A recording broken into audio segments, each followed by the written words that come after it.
So Keandre Coburn is a defensive tackle for the Kansas City Chiefs. And basically, what I'm going to be speaking on is how he is going to be the next breakout rookie on our defense. So there's no secret that when we drafted Nick Bolton, he broke out and he was a very good rookie. Then we drafted Trent McDuffie, same situation for him. Now, out of this draft class, I have my money on Keandre Coburn because he's a very good defensive tackle with a very good mindset. He's one of them players that just want to keep learning and he wants to keep working. And the reason why I say that he's going to break out is because he literally could take up a bunch of space. And with this Chris Jones stuff going on, if Chris Jones finds a way to stay on this team, I could see both of them being very effective with each other. And the game is honestly won at the line of scrimmage. So finding quality players for your defensive line is obviously a priority for every team every year. And teams who could generate consistent interior pressure, they fare quite well in the biggest moments. And Keandre Coburn is a very good player, and I feel like he could be a piece that comes in and provides the ability to disrupt the opponent's rhythm. And yeah, he's very big. He's actually huge. He's actually huge. I'm not gonna lie. He's really huge. And he had 4.5 tackles for loss, 2 sacks, and 1 forced fumble with 26 tackles, 18 solo. And that's in his freshman year. His redshirt sophomore year, he earned an All Big 12 honorable mention. And he started in all 10 games, logged 25 tackles, 4.5 tackles for loss, 1 sack, 2 pass breakups, and 1 quarterback hurry. So with defensive lineman coach Joe Cullen, I do think that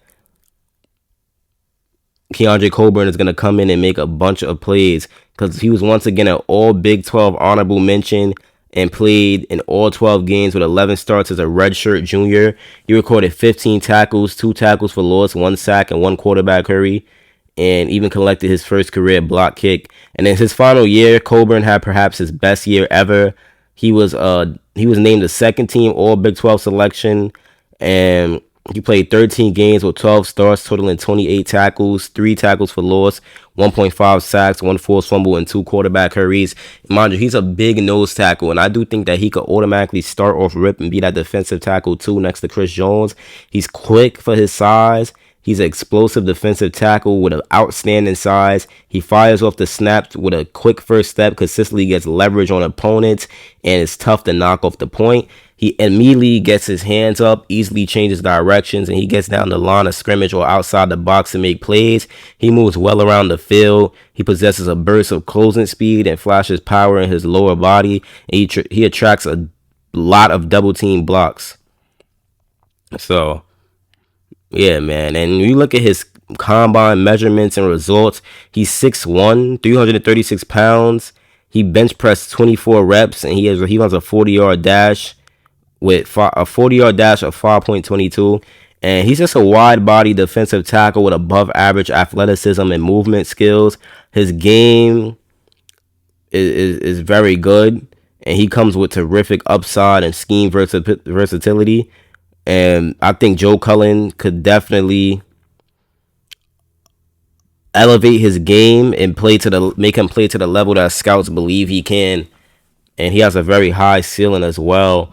Being drafted that late, he's gonna show out. I believe he's gonna show out, and he's gonna make a lot of great plays. A lot of great plays. I'm not gonna lie. I think he's perfect to be next to Chris Jones. Just a dude that could sit there and eat up space. He's already trying to learn the playbook. He got help from defensive tackle Tershawn Wharton. And yeah, it's funny the way he's learning the playbook. He's learning with a Quizlet. That's the funny thing, a Quizlet. Tershawn Wharton sent him that. And defensive line coach Joe Cullen said he wants everybody to know the defense, And with Spag's system, with Joe Cullen, I do think that Coburn is poised for a big year, and that's just another player that's going to add on to the Chiefs defense. And I'm sorry I can't show clips of him. I don't want to get copyrighted, but that's going to just be another player that could add on to the Chiefs defense. He could be a Kalon Saunders replacement. I do think I think he's already better than Derek Nandi, so I expect him to take a huge role this season and do very, very well. And I love his energy, and I love the swagger he brings to the team. He's also a very good person.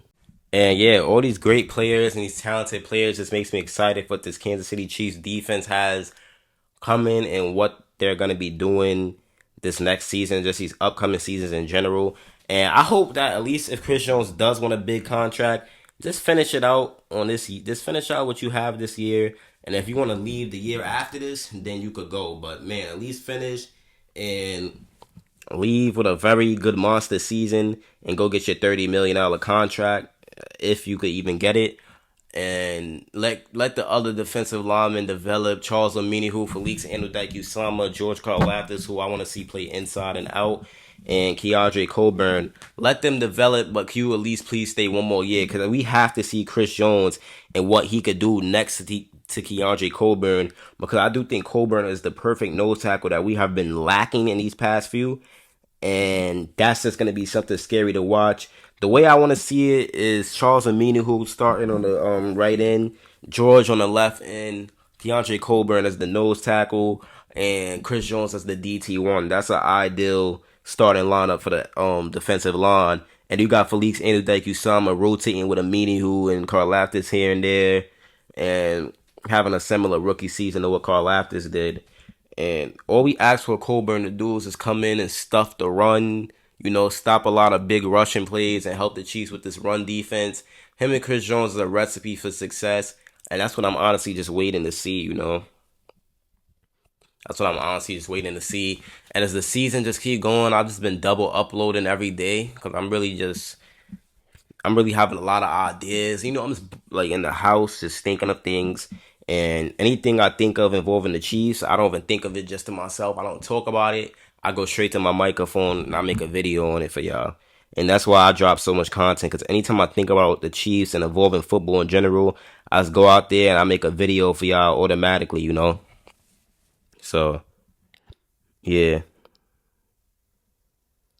And Keandre, like I said, he's a very great player. He looks like a fast learner. He wants to learn. He wants to get better, and he wants to improve. And them players that wants to get better, that always wants to improve and learn, you gotta look out for them players to do very well, because they're fast learners, and that's what's gonna help them, especially with a team that got coaches that's all about development. That makes it perfect. Like George Karlaftis didn't come into the league perfect, but Spags and Joe Cullen got him right. That's going to probably happen to Felix Anudike-Usama as well, and I expect that to happen to Keandre Coburn. Now, I don't expect Keandre Coburn to be a sack master, but I do expect him to be able to stop the run, get a lot of TFLs, and even sometimes get sacks. But it's going to be very hard to double team Chris Jones when you have a big, strong monster like Keandre Coburn right next to him. So you're going to have to pick who you want to double team. And this is only if Keandre Coburn comes in with this confidence and he plays up to what I'm saying, that I think is going to be very good in Kansas City Chiefs. And in Kansas City, and the Kansas City Chiefs might have just found something very special. But yeah, it's been your boy Chiefs Priority, and I'm out, man. Peace.